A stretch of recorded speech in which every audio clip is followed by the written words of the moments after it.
मेहर limited ने forfeit किए हैं 2500 शेयर्स जिनकी फेस वैल्यू है ₹10 पर शेयर। ये इशू किए गए हैं एट अ प्रीमियम ऑफ 10%, यानी कि प्रीमियम ऑफ ₹1 पर शेयर। इन पे केवल ₹8 पर शेयर ही कॉल्ड अप हैं। याद रखिएगा बच्चों, ये कॉल्ड अप में प्रीमियम का पैसा इंक्लूड नहीं होता है। ये जो कॉल्ड अप है वो कैपिटल का ही 8 कॉल्ड अप है, प्रीमियम का 1 आप इससे अलग रखिएगा। ठीक है बच्चों, तो कैपिटल का ₹8 कॉल्ड अप है, प्रीमियम उसके अलावा अलग है ₹1। अब जो हमारा शेयर होल्डर है उसने पे नहीं किया है ₹3 ऑन अलॉटमेंट इंक्लूडिंग 1 प्रीमियम, यानी कि कैपिटल के जो 8 मांगे हैं उसमें से 2 तो अलॉटमेंट के नहीं मिले हैं, बिकॉज ₹3 जो अलॉटमेंट के नहीं मिले हैं उसमें 1 तो प्रीमियम का है। ठीक है बच्चों, तो कैपिटल के जो पैसे मांगे गए हैं 8 कॉल्ड अप, उसमें ₹3 अलॉटमेंट के नहीं मिले हैं, जिसमें 2 कैपिटल के हैं और 1 प्रीमियम का है। उसके अलावा फर्स्ट कॉल जो कि ₹2 पर शेयर है वो भी नहीं मिली है, ये कैपिटल की ही होगी। ठीक है बच्चों, इतना इंफॉर्मेशन से आप पहले ये समझ लीजिए, बाकी इंफॉर्मेशन बाद में पढ़ेंगे कि कैपिटल के मांगे गए हैं 8, 4 नहीं मिले तो कैपिटल के मिले हुए हैं 4। प्रीमियम का जो है 1 ही मांगा है और वो नहीं मिला है, ये भी ध्यान रखिएगा, मिला हुआ पैसा कुछ भी नहीं है उसका। ठीक है बच्चों, तो मिला हुआ पैसा कैपिटल का है ₹4, प्रीमियम का मिला हुआ पैसा कुछ भी नहीं है, इस बात को ध्यान रखिएगा। अब आपसे कहा गया कि इनमें से 1500 शेयर्स को ही रीइशू किया गया है। फॉरफीट किए हैं 2500 शेयर्स, रीइशू किए गए हैं केवल 1500 शेयर्स। इनको विजय को रीइशू किया गया है एज फुली पेड अप, यानी फुली पेड अप मानते हुए ₹8 पर शेयर रीइशू किया गया है, यानी इन शेयर्स को ₹2 के डिस्काउंट पे रीइशू किया गया है। ठीक है बच्चों, फुली पेड अप मानते हुए, यानी कैपिटल में तो आप ₹10 क्रेडिट करेंगे, लोगों से आपने लिया है ₹8 और ₹2 का आपने डिस्काउंट दिया है, जिसको आप शेयर फॉरफीचर से ही कवर करेंगे। उसके बाद 500 शेयर्स और रीइशू करे गए हैं by the company to Sanjay, इन्हें भी फुली पेड अप मानते हुए रीइशू किया गया है। ₹12 पर शेयर का इनको रीइशू किया गया है, तो फुली पेड अप मानते हुए ही रीइशू किया है इनको, लेकिन इस बार लोगों से कंपनी ने ज़्यादा पैसे लिए हैं पेड अप वैल्यू से, तो ₹2 से अलग से प्रीमियम क्रेडिट किया जाएगा at the time of their reissue.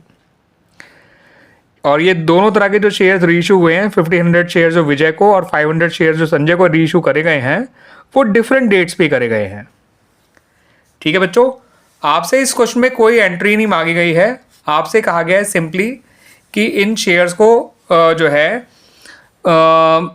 Forfeit करने की वजह से, रीइशू करने की वजह से, और बाद में जब गेन निकलेगा, ठीक है बच्चों, उनसे रिलेटेड आपको शेयर फॉरफीचर अकाउंट बनाना है, यानी कोई जर्नल एंट्री नहीं बनानी है, सीधा सीधा शेयर फॉरफीचर अकाउंट बनाना है। तो जो मैंने बातें बताई हैं मैं दोबारा बता देता हूँ आप लोगों को बच्चों, कि इन शेयर्स पे कैपिटल के ₹8 कॉल्ड अप हैं, प्रीमियम का ₹1 कॉल्ड अप है, अलॉटमेंट के 3 जो नहीं मिले हैं उसमें 2 कैपिटल का और 1 प्रीमियम का है। फर्स्ट कॉल के जो ₹2 नहीं मिले हैं वो पूरी तरह से कैपिटल के ही होंगे। तो कैपिटल के 8 मांगे हुए हैं, ₹4 नहीं मिले हैं, तो इसका मतलब बचे हुए 4 मिले हुए हैं।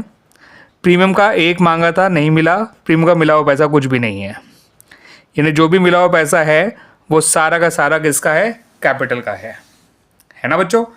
बाद में 1500 शेयर्स को ₹8 का रीइशू किया हुआ है फुली पेड अप मानते हुए, 500 शेयर को ₹1200 का रीइशू किया गया है, और उनको भी फुली पेड अप मानते हुए रीइशू किया गया है। सही है बच्चों, आइए अब शेयर फॉरफीचर अकाउंट बना लेते हैं। जब आप बच्चों शेयर फॉरफीचर अकाउंट बनाएंगे तो शेयर कैपिटल अकाउंट को आप क्रेडिट करिए, ठीक है, at the time of forfeiture of shares, और फॉरफीट किए हैं 2500 शेयर्स, और फॉरफीचर में उनका मिला हुआ पैसा जाता है। दैट्स वाई ये जानना ज़रूरी था कि कितना पैसा उन शेयर से मिला हुआ है, जो मैंने आपको बता दिया था, ₹4 पर शेयर मिला हुआ है, और वो पूरी तरह से कैपिटल का ही है। तो 10,000 से आपका फॉरफीचर अकाउंट क्रेडिट होगा, नाम आएगा बाय शेयर कैपिटल। अब जब 1500 शेयर्स रीइशू करे गए थे उनको डिस्काउंट पे रीइशू किया गया था, बिकॉज उनको ₹8 का रीइशू करा गया था और फुली पेड अप मानते हुए, तो उनके रीइशू में जो ₹2 का डिस्काउंट दिया है, तो उसके लिए आप 1500 इंटू 2 ₹3000 से शेयर फॉरफीचर अकाउंट को डेबिट करिए और नाम लिखिए शेयर कैपिटल अकाउंट का। ठीक है बच्चों, जब शेयर फॉरफिट किए जाते हैं तो भी बाय शेयर कैपिटल का नाम आएगा, जब इनको रीइशू किया गया और रीइशू पर डिस्काउंट दिया तो भी आपका शेयर कैपिटल का ही नाम आएगा। यहाँ उनका फॉरफिट अमाउंट है, यहाँ उनका डिस्काउंट है।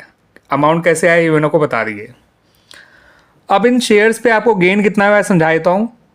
आपको एक शेयर पे 4 रुपये मिले हुए थे, 2 रुपये का डिस्काउंट भी दिया तो एक शेयर पे आपको गेन हो रहा है 2 रुपये का, और ऐसे ऐसे 1500 शेयर रीइशू करे गए हैं तो इन शेयर्स पे गेन भी हुआ है ₹3000 का। सही है बच्चों। अब जो बाद में 500 शेयर रीइशू करे गए हैं संजय को, उनको तो ऑलरेडी 12 रुपये का रीइशू करा गया है, यानी प्रीमियम पे फुली पेड अप मानते हुए रीइशू किया गया है, तो कैपिटल में तो आप 5 शेयर क्रेडिट करेंगे, 1000 रुपये तो सिक्योरिटी प्रीमियम में जाएगा। इन शेयर्स के रीइशू पे शेयर फॉरफीचर ना डेबिट हो रहा है ना क्रेडिट। क्रेडिट तो अगर होगा ही नहीं, फॉरफीचर डेबिट नहीं हो रहा बिकॉज कोई डिस्काउंट दिया ही नहीं गया इनके रीइशू पे। तो यानी कि इन 500 शेयर्स पे जो 4 रुपये मिले हुए हैं कंपनी को, वो पूरी तरह से गेन हो गए बिकॉज कंपनी ने कोई डिस्काउंट दिया ही नहीं। तो 2000 रुपये और आप कैपिटलिज्म में ट्रांसफर कर दीजिए on the reissue of these 500 shares. जो 1500 शेयर्स थे उनको डिस्काउंट पे रीइशू किया था 2 रुपये के, और उन पे 2 रुपये पर शेयर का गेन हो रहा था। तो जितना डिस्काउंट दिया वो शेयर कैपिटल के नाम से डेबिट किया, जितना कैप गेन हुआ उतना कैपिटलिज्म के नाम से गया। अमाउंट समझ में आ गया बच्चों, दोनों में 3-3 हज़ार आ गए। अब जो 500 शेयर रीइशू करे हैं उन पे तो कंपनी ने कोई डिस्काउंट दिया ही नहीं है, तो उन पे पूरे 4 रुपये का गेन हो गया। 500 × 4 2000 रुपये कैपिटलिज्म में डाल दिए गए।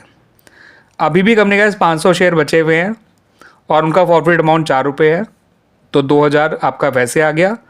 नहीं तो आप इसमें से इन तीनों को माइनस करेंगे तो भी 2000 आ जाएगा।